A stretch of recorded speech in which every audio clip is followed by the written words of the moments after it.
दोस्तों, आज हम लोगों से बहुत बार कई गलतियां होती हैं और उस गलती से हमें कई नुकसान भी उठाने पड़ते हैं। पर दोस्तों, ऐसी भी कुछ गलतियां होती हैं जिसका नुकसान हमारी कल्पना से भी बाहर होता है। आज की इस वीडियो में हम कुछ ऐसी ही एक्सपेंसिव मिस्टेक्स के बारे में बताने वाले हैं। तो चलिए वीडियो को शुरू करते हैं। नंबर 1 पर आता है द लॉफेनगर ब्रिज। दोस्तों, हम कभी ना कभी ट्रैवल तो करते हैं और कई रास्तों पर हमें ब्रिजेस से भी गुजरना पड़ता है।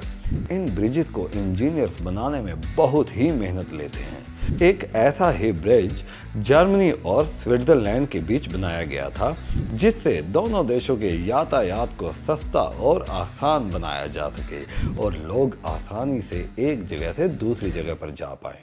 जब ये ब्रिज बनाया जाने वाला था, तब इन दोनों देशों में एक करार हुआ। दोनों देश अपनी तरफ से ब्रिज बनाते हुए आएंगे और एक पॉइंट पर जोड़ देंगे। पर दोस्तों, जब दोनों देश ब्रिज बनाते हुए एक मिडल पॉइंट पर मिले, तब उन्हें पता चला कि उनसे बहुत बड़ी गलती हुई है। दोस्तों, ये ब्रिज एक पॉइंट पर आकर मिल ही नहीं रहा था। दोनों एक दूसरे के अलग और अगल बगल थे। इस बात का कारण इंजीनियर्स ने खोज निकाला। तब पता चला कि उनसे समुद्र का एल्टीट्यूड मेजर करने में बहुत बड़ी गलती हुई थी, जिस वजह से उन्हें बनाने वाली कंस्ट्रक्शन कंपनी को हजारों करोड़ों रुपए का नुकसान हुआ। नंबर 2 पर आता है मार्स क्लाइमेट ऑर्बिटर। गैलीली द्वारा 1610 में मंगल ग्रह की खोज के बाद से मंगल ग्रह साइंटिस्ट और इंसानों का पसंदीदा ग्रह बन गया है। दुनिया भर की अंतरिक्ष एजेंसियां मंगल ग्रह को इंसानों के दूसरे घर को देखती हैं, इसलिए सैटेलाइट और रोबोट्स मंगल ग्रह पर भेजे जाते हैं।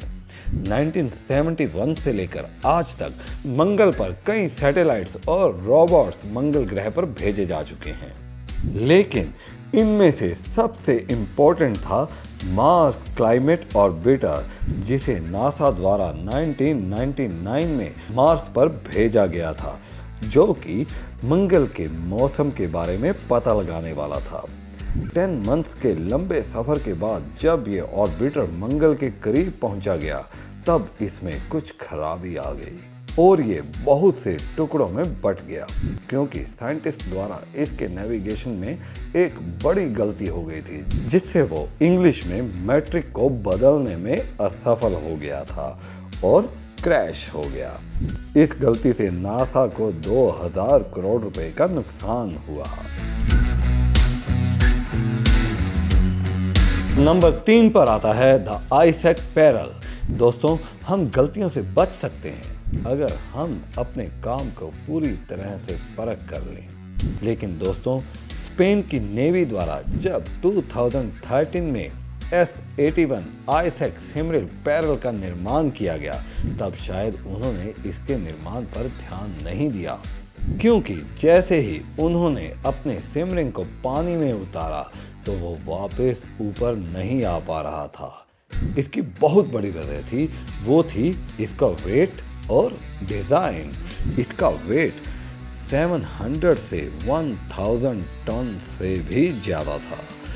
जब ये गलती हो गई, तब इसे सुधारने के लिए इस पर कई ज़्यादा पैसे लगाए गए। दोस्तों, आपको जानकर हैरानी होगी कि इस सिमरिंग को सुधारने में 72 करोड़ रुपीस पर मीटर के हिसाब से लगे, जो कि बहुत ज़्यादा थे। इतना ज़्यादा खर्च करने पर इस सिमरिंग की टोटल कीमत 1300 करोड़ रुपीस थी, जो कि उनके टोटल बजट के 10% थी।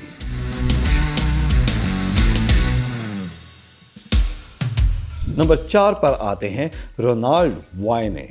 रोनाल्ड वायने 1976 में एप्पल कंपनी के 3 संस्थापकों में से एक थी। एप्पल का नाम आज दुनिया की सबसे बड़ी कंपनियों में लिया जाता है, जो कि मोबाइल, लैपटॉप्स, वॉच, ये सब बनाती है। दोस्तों, जैसे कि आप सभी को पता है कि रोनाल्ड वायने ने एप्पल कंपनी की खाली 12 दिनों बाद ही अपनी 10% के शेयर्स बेच दिए थे। उन्हें लगता था कि उन्होंने गलत जगह अपना पैसा फंसा दिया है और उन्हें इससे कोई फायदा नहीं होने वाला। और उनको लगता था कि उनके दो संस्थापक होशियार नहीं हैं।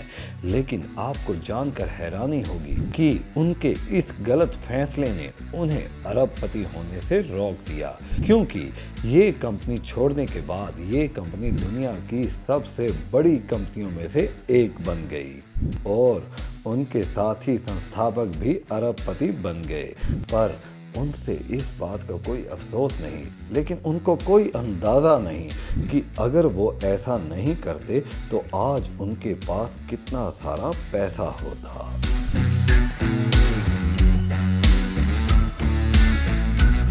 नंबर 5 पर आती है बिग बैन।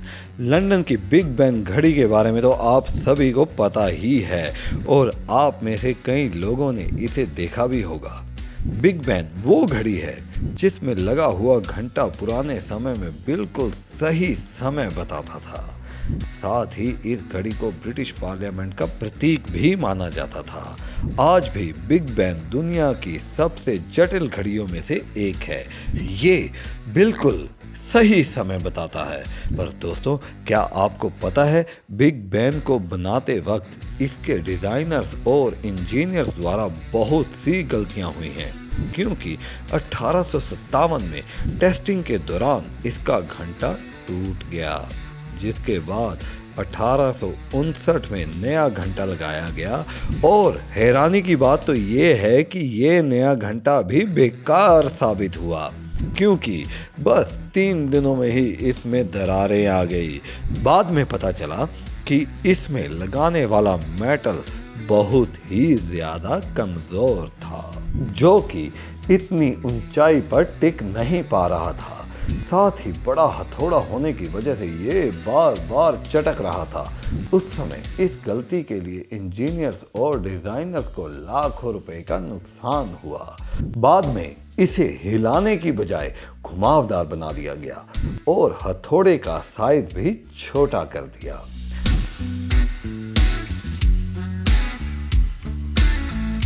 तो दोस्तों, ये थी आज की कुछ खास खबरें। आपको वीडियो अच्छा लगा हो तो लाइक एंड सब्सक्राइब जरूर कीजिएगा।